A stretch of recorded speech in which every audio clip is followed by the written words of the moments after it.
There was a time where I was so focused on what I wanted, the relationship I was in, the work, how everything was going to turn out, that I didn't even notice what was happening underneath.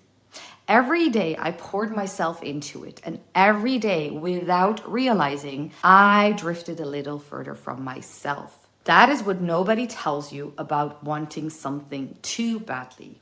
The more you focus on it, on them, on the outcome, on making it work, the further you move away from you. You give your attention out until there is almost nothing left pointing back at yourself. And then you wonder why you feel so empty, so anxious, so lost. It is not because you don't have the thing yet. It is because you left yourself to go chase it. And here is the shift that changed everything for me. The moment I stopped focusing on the outcome and I started focusing on me, on my own life, on my steps, on my own peace, I didn't just feel better. I came back to myself. I came home. And the closer I got to myself, the more everything I was reaching for started making its way back to me. So this video is about that return, not letting go of your dreams, but it's about coming back to you. Because what is meant for you will never miss you, but it can't find you either while you're out there, lost in everything except yourself. So let's go. Guys, welcome back. I wrote this all down for you because this was one of my deepest shifts I made, and honestly, one of the hardest. I hope you'll stay with me until the end because we're not just going to talk about letting go, about detachment, we're going to shift into that. We're going to shift into what really happens when you give all your energy away to something outside of you and how you call that back. And when you do, something in you gets lighter, and that's what we're going to experience today. We think we are attached to a person, to an outcome, to the thing we want so badly, right?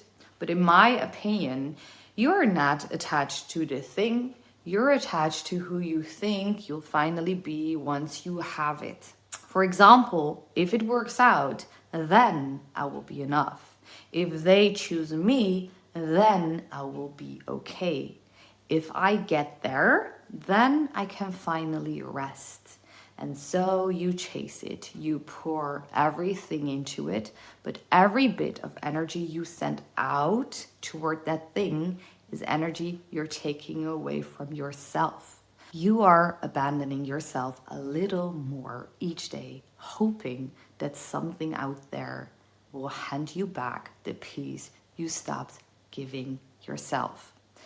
And that is the part that keeps you stuck because your whole body, your whole life is now pointed outward at them, at the outcome, at the what if.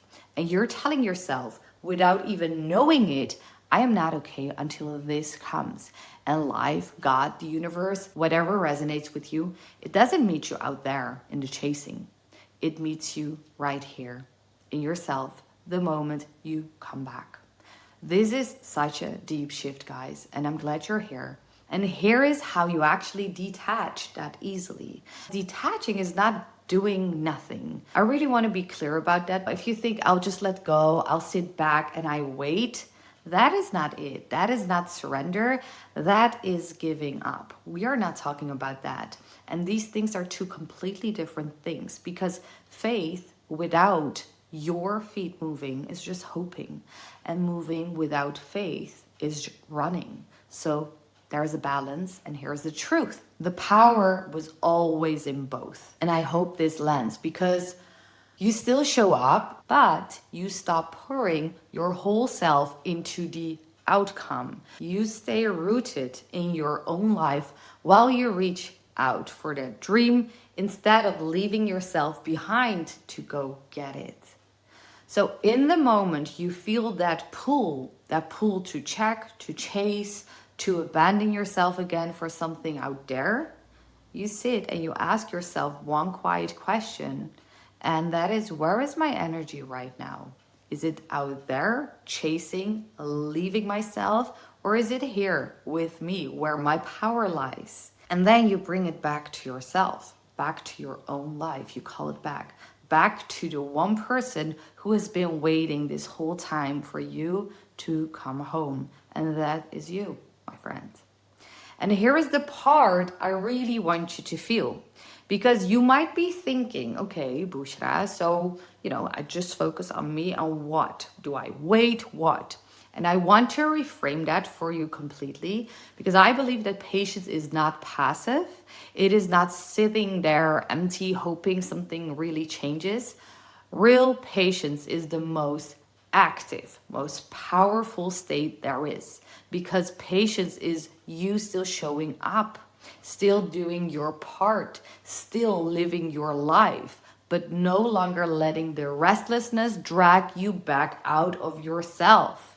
You are not chasing and you are not quitting.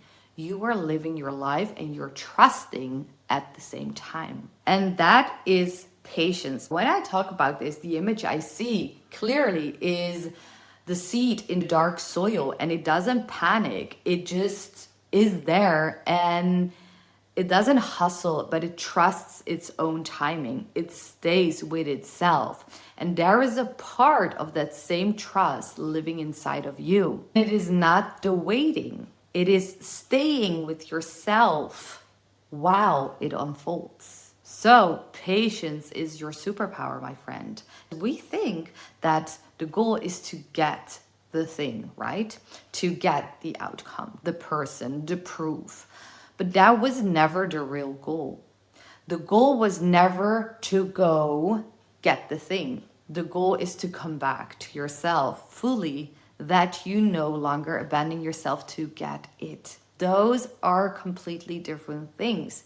Because if you get the thing, but you left yourself to get it, you would just do it again with the next thing. And that is how you keep yourself stuck in a pattern. And you know what you will do next? You will spend your whole life reaching outward, anxious, never home.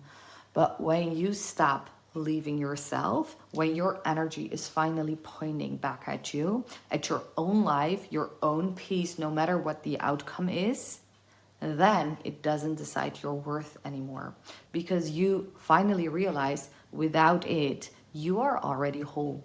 And that's it. It is not about chasing something out there. It's about using it as a mirror, as guidance to guide yourself back home. That is the big teaching of life when we want things.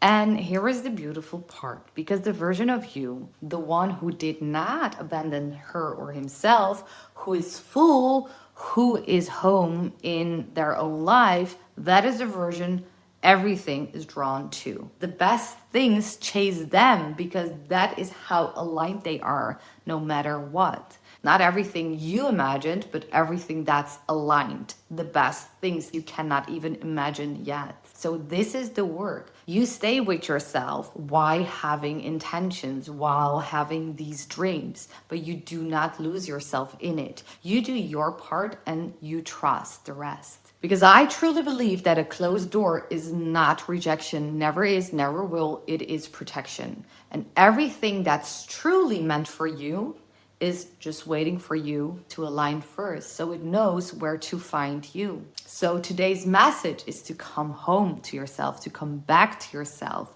all of you. Bring your energy, call your energy home, and watch how the best things finally make their way to you.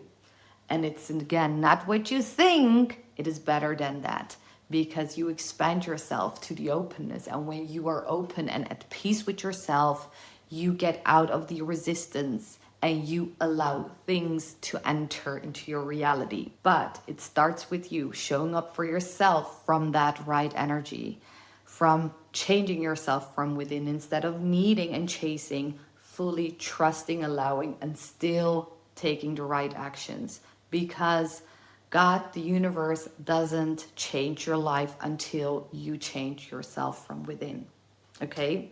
So I hope my video resonated. I hope it shifted something within you. Let me know in the comments if it did. Thank you for being here. Thank you for watching. With that being said, stay aligned and I'll see you in the next one. Bye-bye.